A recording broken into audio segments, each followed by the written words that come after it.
Hay un fuerte en el estado de Jalisco que casi nadie conoce. Un edificio de piedra que lleva más de 4 siglos de pie. Un lugar que vio pasar toneladas de plata, sangre de soldados y flechas de guerreros que nunca fueron derrotados en campo abierto. Un lugar que estuvo a punto de desaparecer bajo capas de cemento y burocracia moderna, y que hoy guarda entre sus muros un secreto que los propios historiadores apenas están comenzando a revelar. Ese fuerte se llama el Presidio de Ojuelos, y la historia que guarda es la historia que nadie te contó en la escuela, la historia del camino más peligroso del mundo en el siglo XVI, la historia de los hombres que cargaban la plata que financió imperios, y la historia de los guerreros que los atacaban en la oscuridad de la madrugada y desaparecían en el monte como fantasmas. Hoy vamos a recorrer ese camino juntos, desde Ciudad de México hasta los llanos chichimecas del norte de Jalisco. Vamos a entrar al único fuerte que sobrevivió de toda la ruta, y al final de este recorrido te voy a contar algo que casi nadie sabe, algo que cambia la manera de ver este edificio y la historia que lo rodea. Quédate, porque esto que estás a punto de escuchar no lo vas a encontrar en ningún libro de texto. Antes de comenzar, si tú eres de los que le gusta la historia real de México, no la versión de 2 párrafos del libro de tercer año, dale like a este video. Compártelo con ese amigo que siempre dice que antes sí había historia de verdad en este país. Y suscríbete si todavía no lo haces, porque hay muchas más historias como esta esperando. Ahora sí, vamos al año 1546. En 1521, Hernán Cortés tomó Tenochtitlan.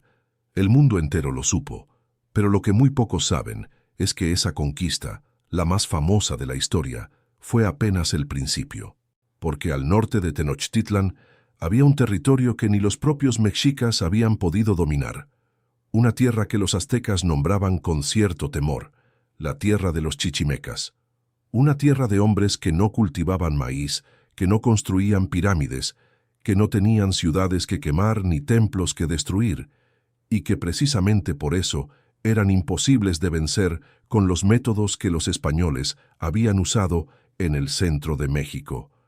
Para entender por qué existe el fuerte de Ojuelos, tienes que entender primero por qué los españoles se metieron tan desesperadamente al norte en los años 40 del siglo XVI. La respuesta es una sola palabra: plata. En 1546, apenas 25 años después de la caída de Tenochtitlan, un grupo de exploradores y arrieros descubrió algo que cambiaría la historia de América para siempre: las vetas de plata de Zacatecas.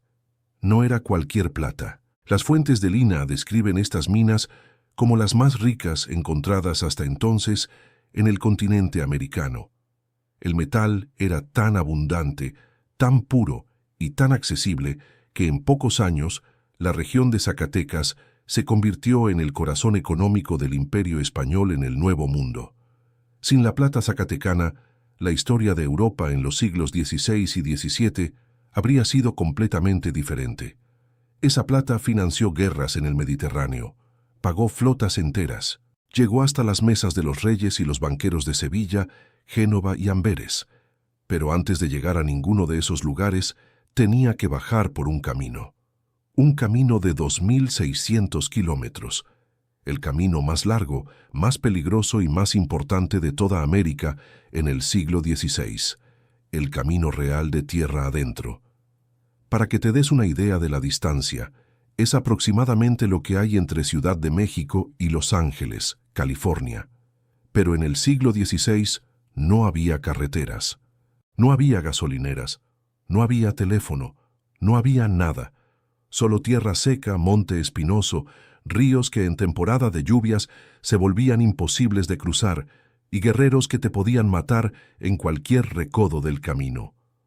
El camino real conectaba la Ciudad de México con Santa Fe, en el actual estado de Nuevo México, Estados Unidos. Atravesaba 11 estados de lo que hoy conocemos como la República Mexicana: Ciudad de México, Estado de México, Hidalgo, Querétaro, Guanajuato, Jalisco, Aguascalientes, Zacatecas, San Luis Potosí, Durango y Chihuahua.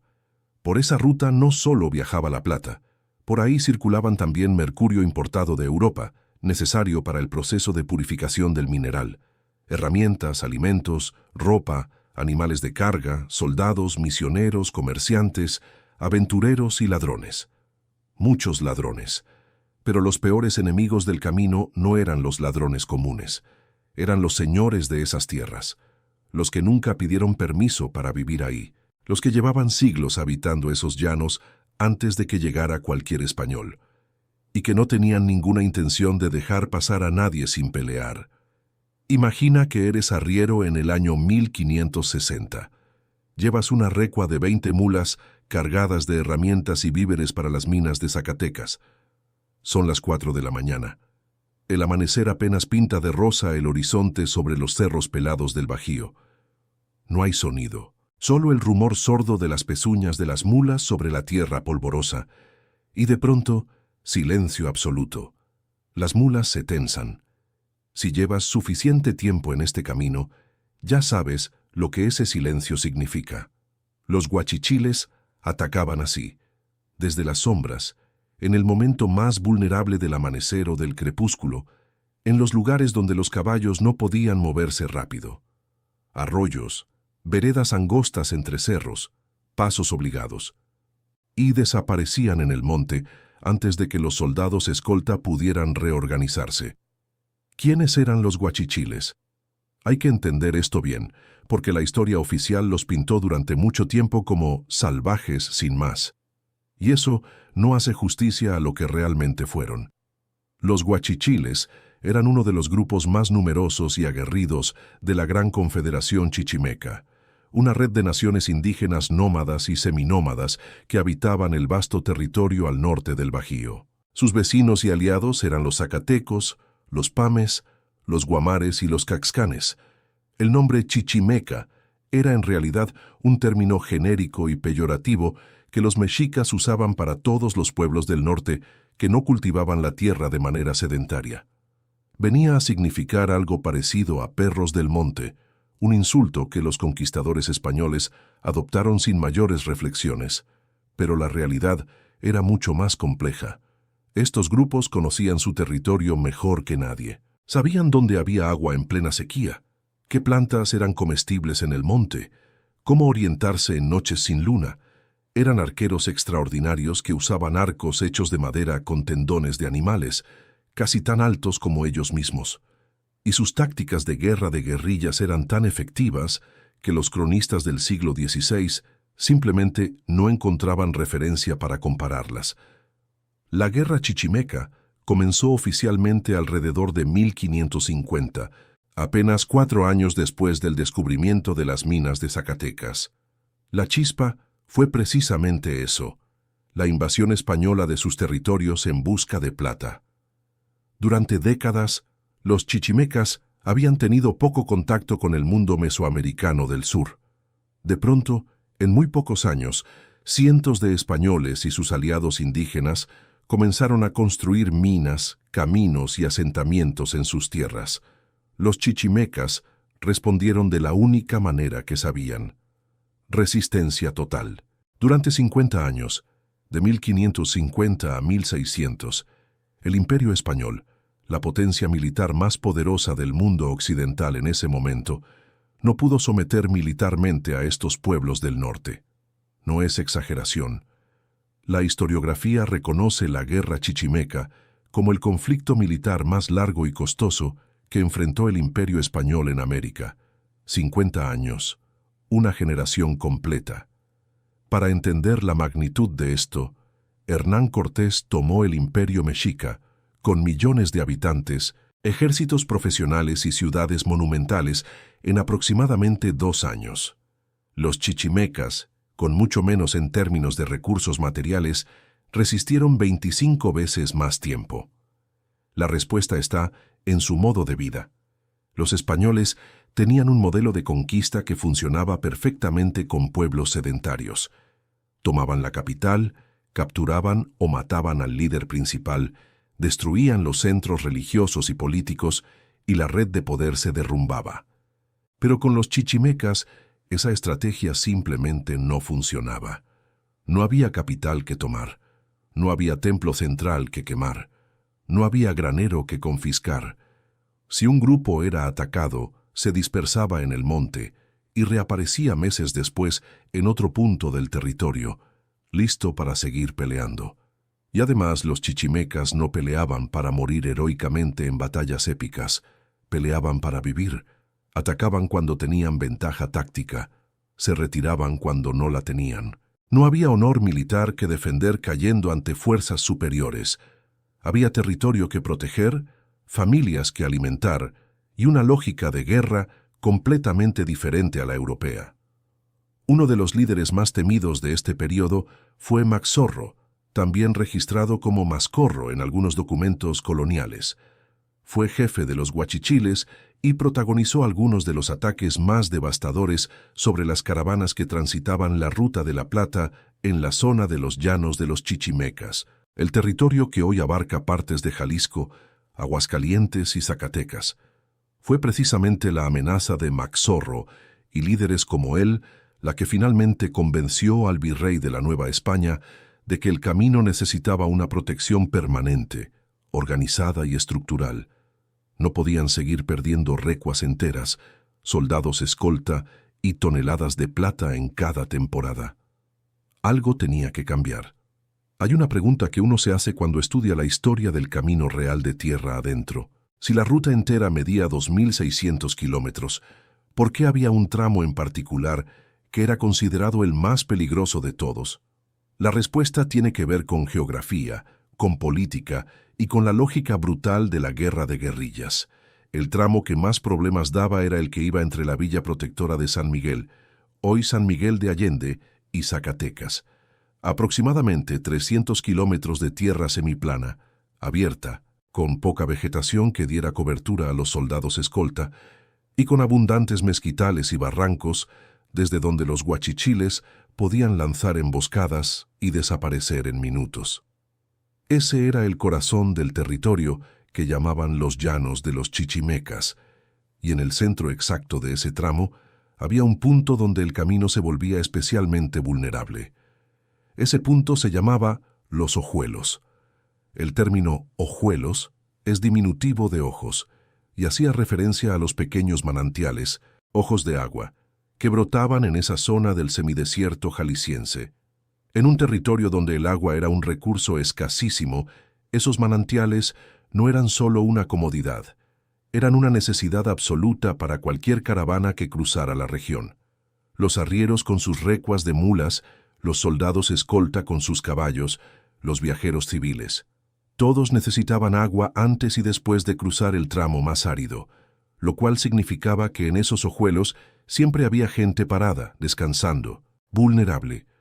Y donde había gente parada y vulnerable, los guachichiles tenían ventaja táctica. En 1570, el virrey Martín Enríquez de Almanza tomó la decisión que cambiaría para siempre la geografía de esa zona. Ordenó la construcción de 7 fuertes a lo largo de la Ruta de la Plata. El primero y uno de los más importantes por su posición estratégica sería el presidio de Ojuelos. La orden fue ejecutada por el capitán Pedro Carrillo Dávila, quien en ese momento fungía como justicia mayor de la villa de San Felipe, en el actual estado de Guanajuato. El 29 de abril de 1570, Carrillo Dávila informó formalmente a la Corona de España que las obras del fuerte de Ojuelos habían concluido. 4 siglos y medio después, ese edificio sigue en pie.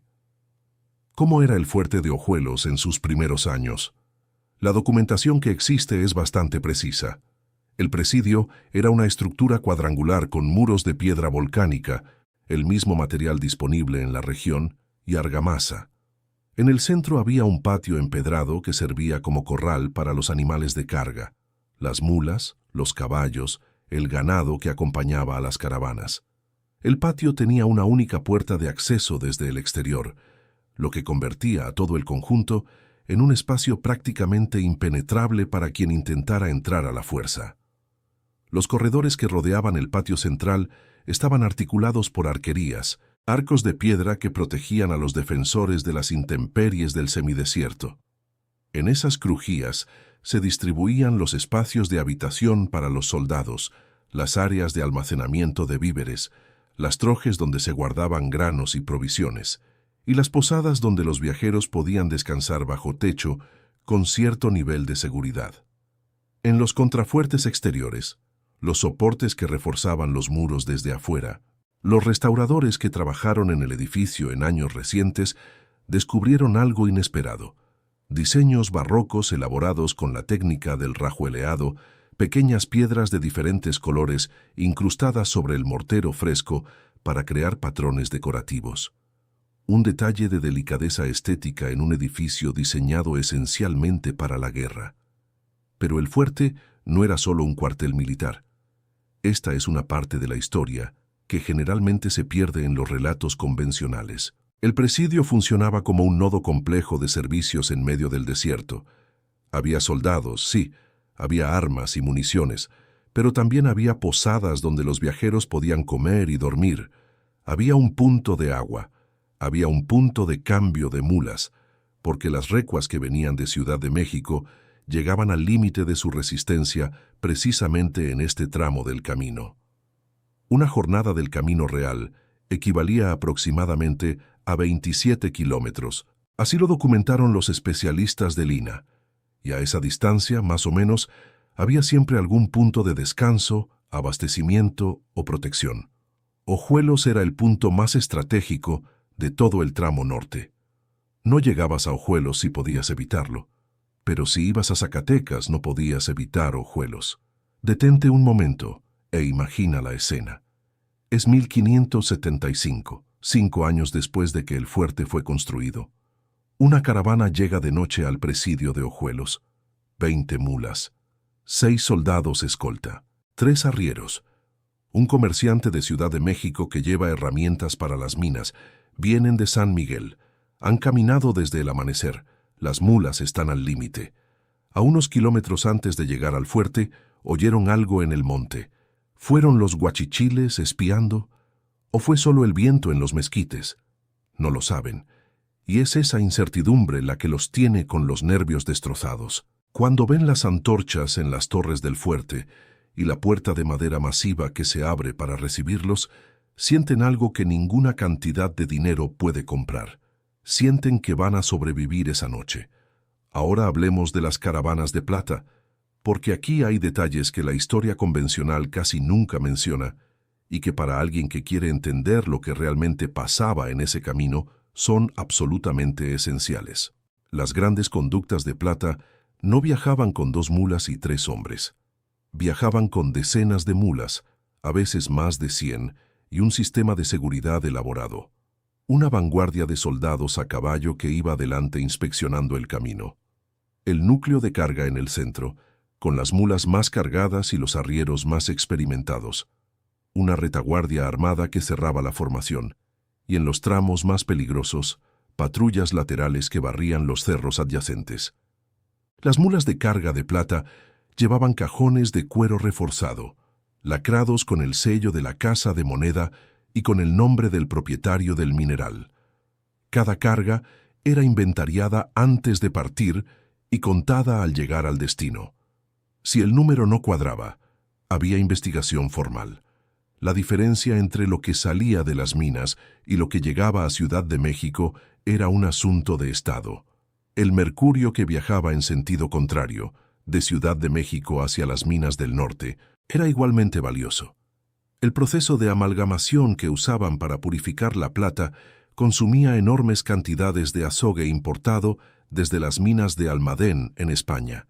Sin mercurio, las minas se paraban, y las minas paradas significaban un imperio sin dinero. Y los arrieros. No podemos hablar del Camino Real sin hablar de los arrieros, porque son el alma de esta historia y generalmente quedan en segundo plano, detrás de los virreyes y los capitanes. El arriero era el profesional que conocía el camino mejor que nadie. Sabía en qué bajadas había riesgo de resbalón para las mulas cargadas. Sabía qué arroyos se volvían imposibles en agosto y cuáles aguantaban hasta noviembre. Sabía qué mesones y posadas en el camino eran confiables y cuáles te podían dejar sin lo que traías. Era un oficio que se heredaba de padres a hijos. Un arriero que llevaba 20 años en la ruta tenía un conocimiento del territorio que ningún mapa podía igualar. Y también tenía cicatrices, porque la muerte era una posibilidad real en cada jornada de ese camino, no solo por los ataques chichimecas, también por el clima, las enfermedades, los accidentes con animales, por el simple y brutal agotamiento de hacer el mismo camino peligroso decenas de veces al año durante décadas. Cerca del fuerte, a unos kilómetros hacia el sureste del poblado, hay otra estructura que sobrevivió al tiempo, el Puente de la Plata. Construido en el siglo XVII, este puente de piedra sobre el arroyo local era la conexión literal entre las minas del norte y la ciudad del sur. Por sus arcos de mampostería pasaron las recuas de mulas durante más de 3 siglos, las carretas de bueyes con mercancías, los cargadores indígenas con sus mecapales al hombro. Estuvo en uso hasta mediados del siglo XX, cuando finalmente se construyó un camino pavimentado que lo dejó fuera de servicio. Hoy existe todavía, aunque con algunas pérdidas materiales por el tiempo y la falta de mantenimiento. Si alguna vez vas a Ojuelos, ese puente es uno de los lugares donde el tiempo se dobla con más claridad. Los soldados custodiaban, los arrieros movían la carga, las minas producían plata sin parar, y el fuerte de Ojuelos resistía, pero la pregunta que nadie en ese momento podía responder era cuánto tiempo podían seguir construyendo fuertes y pagando soldados si los chichimecas nunca se rendían. La respuesta que encontraron los virreyes fue la que menos esperaban dar. Para la última década del siglo XVI, todas las partes involucradas en la guerra chichimeca estaban exhaustas. Los chichimecas habían sufrido pérdidas enormes. La guerra de 50 años había diezmado sus poblaciones no solo por los combates, sino por las enfermedades europeas para las que no tenían inmunidad. Viruela, sarampión, tifus. El número de guachichiles, zacatecos y caxcanes a finales del siglo XVI era una fracción de lo que había sido en 1546. Los españoles también estaban en un punto de quiebre. La guerra chichimeca era insosteniblemente cara. Los presidios costaban dinero. Los soldados escolta costaban dinero. La plata que se perdía en los ataques costaba dinero. Y la estrategia de guerra ofensiva, mandar ejércitos a perseguir a guerreros que desaparecían en el monte, había demostrado ser un fracaso total. El virrey Luis de Velasco tomó entonces una decisión radical para la época. En lugar de seguir mandando soldados, decidió mandar comida. El plan era simple en concepto y revolucionario en su ejecución: ofrecer a los grupos chichimecas suministros regulares de maíz, carne, ropa y herramientas a cambio de la paz. No la rendición total, no la conversión forzada al catolicismo en plazos imposibles. Simplemente, dejemos de matarnos. El hombre que negoció esto en el terreno se llamaba Miguel Caldera. Era mestizo, hijo de padre español y madre guachichil.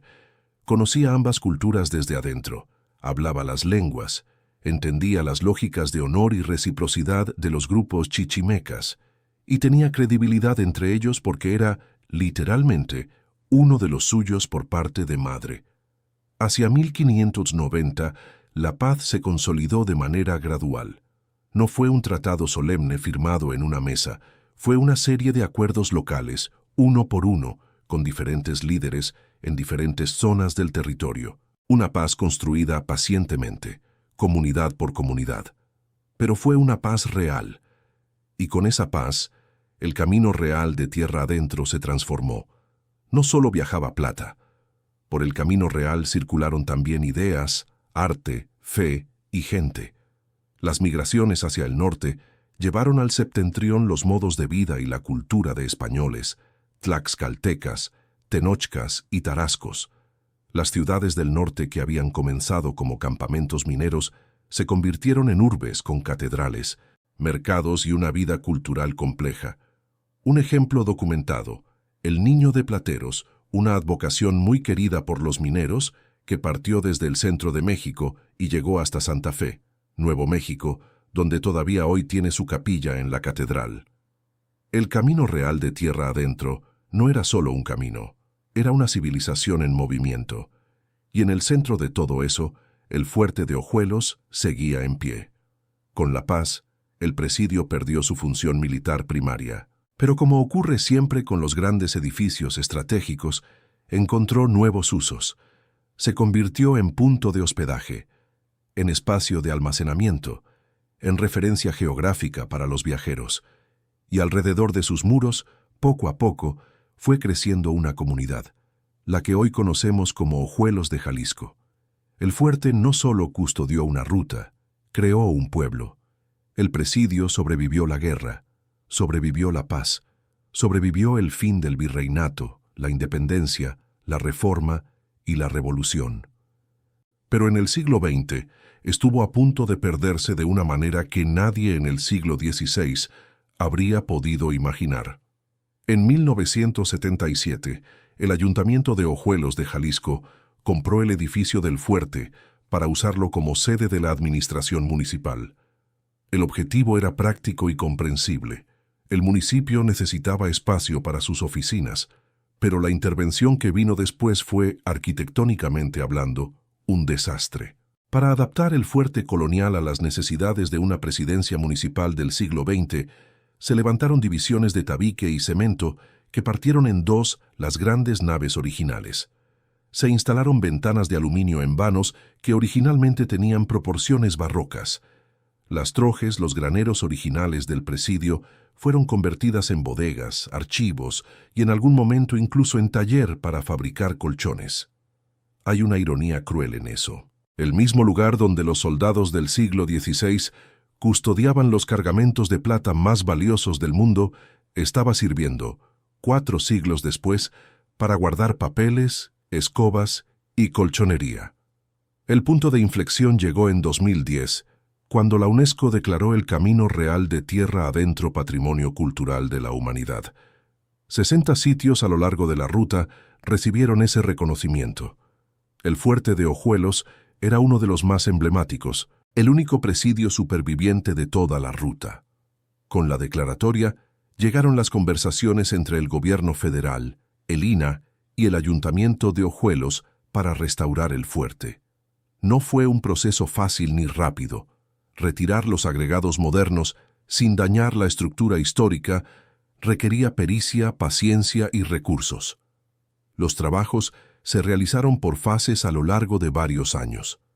El resultado fue revelador. Al retirar las divisiones modernas, las 3 naves que originalmente habían servido de trojes recuperaron sus proporciones. Los muros exteriores fueron consolidados, y en los contrafuertes, bajo capas de pintura y cemento del siglo XX, aparecieron los diseños barrocos de rajueleado que los constructores de 1570 habían colocado con cuidado y orgullo.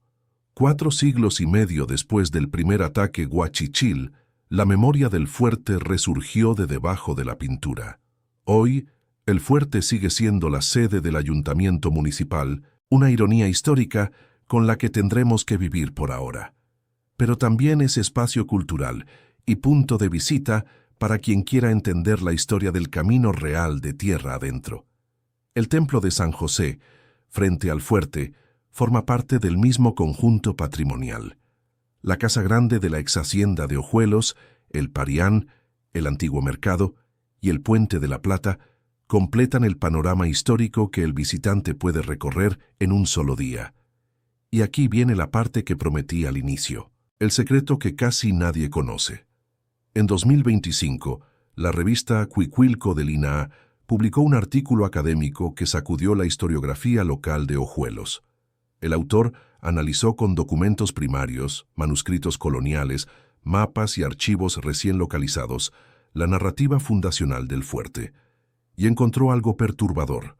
La historia oficial dice que el edificio que hoy vemos, el que la UNESCO declaró Patrimonio de la Humanidad, es el presidio original construido en 1570 por orden del virrey Enríquez.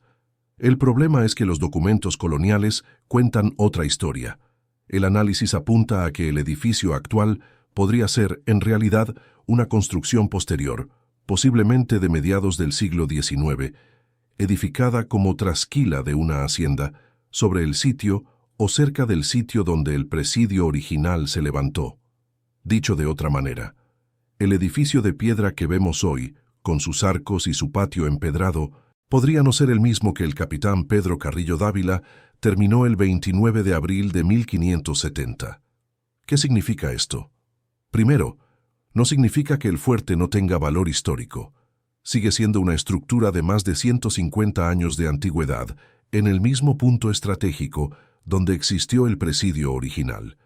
Sigue siendo el único edificio superviviente del sistema de fortalezas del Camino Real. Sigue siendo patrimonio de la humanidad. Segundo, sí significa que la narrativa fundacional de Ojuelos necesita ser revisada con más rigor histórico. El propio autor del artículo lo señala. El mito fundacional de una comunidad tiene un valor cultural que va más allá de su exactitud histórica. Los pueblos necesitan sus historias de origen, y el fuerte de Ojuelos es, independientemente de cuándo exactamente fue construido el edificio actual, el símbolo legítimo de esa fundación. Pero la historia honesta tiene que señalar la diferencia entre el símbolo y el documento. Lo que este debate nos recuerda es algo que los hombres que ya tienen años encima saben muy bien por experiencia propia. La historia no es simple. Ni la nacional, ni la local, ni la familiar. Las versiones que recibimos de niños son aproximaciones, relatos construidos para dar sentido, para dar cohesión, para hacer que el pasado se sienta ordenado y comprensible. La verdad histórica, cuando uno se acerca a los documentos de primera mano, es siempre más complicada, más llena de grises, más humana. El fuerte de Ojuelos es un buen ejemplo de eso, sea el edificio original de 1570 o una construcción posterior sobre ese sitio. Lo que ese espacio representa es real. La valentía de los hombres que custodiaron la plata en los llanos más peligrosos del continente. La resistencia de los pueblos indígenas que defendieron su tierra durante medio siglo contra la mayor potencia militar de la época. Y la terquedad de un edificio de piedra que sobrevivió cuando todos sus compañeros cayeron. Eso no lo borra ningún documento. Hace 450 años, un soldado desconocido se paró en el muro de este fuerte y miró hacia el norte. No sabemos su nombre, no sabemos de dónde era, si era español o mestizo o indio aliado. No sabemos si volvió a ver a su familia. Solo sabemos que estaba ahí, que hacía su trabajo, que custodiaba el camino que conectaba el corazón de un imperio con sus minas más ricas, y que ese trabajo, humilde, peligroso, mal pagado, fue uno de los miles de trabajos anónimos que construyeron lo que hoy llamamos México. Ojuelos de Jalisco es hoy un municipio de la región de los Altos Norte del estado de Jalisco, casi en el límite con Zacatecas. El fuerte sigue siendo la sede del ayuntamiento. El templo de San José sigue presidiendo la plaza principal. El Parián, el antiguo mercado colonial, sigue en pie, y el Puente de la Plata, a unos kilómetros del centro, sigue cruzando el arroyo con sus arcos de piedra que no saben que el mundo ya pasó a su alrededor. Es un lugar que invita a caminar despacio, a poner las manos sobre los muros de piedra y sentir el frío que guardan, a entrar al patio central y pararte en el mismo punto donde, 5 siglos atrás, una recua de mulas cargadas de plata esperaba que amaneciera para seguir el camino. El camino real de tierra adentro existe todavía, no como ruta de carga, sino como itinerario cultural declarado Patrimonio de la Humanidad desde 2010. Y recorrerlo, aunque sea en fragmentos, es una de las experiencias más poderosas que un mexicano puede tener para entender de dónde venimos. No venimos solo de Tenochtitlan, no venimos solo de la Revolución o la Independencia. Venimos también de ese camino de 2.600 kilómetros que durante 4 siglos fue el eje de la vida económica, cultural y espiritual de este país. Venimos de los arrieros que arriesgaron la vida cargando plata en el lomo de sus mulas. Venimos de los soldados que pasaron noches en vela sobre los muros de presidios como el de Ojuelos. Venimos de los guachichiles que defendieron su tierra con arco y flecha durante 50 años contra un imperio que creía que todo tenía un precio. Venimos de todos ellos. Y el fuerte de Ojuelos, de pie todavía, con sus arcos y su patio empedrado y sus contrafuertes con diseños barrocos, nos lo recuerda. Esto es México. No el de los libros de texto con fechas y batallas. El otro. El de piedra y barro y sangre y plata. El que aguanta 450 años de pie y no se rinde. Si llegaste hasta aquí, ya eres de los nuestros. Si este video te movió algo por dentro, ese orgullo de saber que nuestra historia tiene capas que casi nadie conoce, compártelo. Mándaselo a tus hijos, a tus nietos, a ese compadre que dice que la historia es aburrida. La historia es lo contrario de aburrida. Es lo que somos. Dale like, suscríbete y nos vemos en el siguiente video, donde vamos a recorrer otra joya escondida de México que te va a dejar sin palabras.